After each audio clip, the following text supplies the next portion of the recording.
What's up everybody? In this video, I'm going to show you how to add widgets to your iPad device. So if you updated to iOS 14, widgets are available by default. So what you can do, if you swipe it from left to right, they're going to show up over here on the left hand side.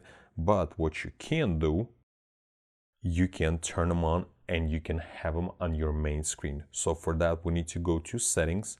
And in settings, we need to scroll down. We need to find home and screen dock, press on it. And in here, if it says bigger, we need to switch that to more. And then we can go back to the screen. And right here, you can see all the widgets showed up.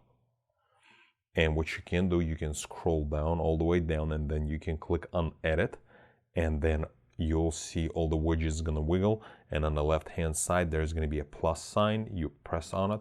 And then you can add more widgets and you can probably even download more widgets as well. And for example, weather or a battery, just click on battery and add a widget, and it's just gonna add a widget to your widgets. And then once you're done, you just click on the done.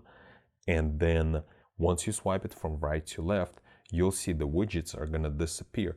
So what you can do, you can go back to your settings, and in settings, you need to toggle the switch, keep today's view on the home screen. And if you do that, and then once we go back, the widget's gonna stay here. They're not gonna disappear. They're not gonna go anywhere.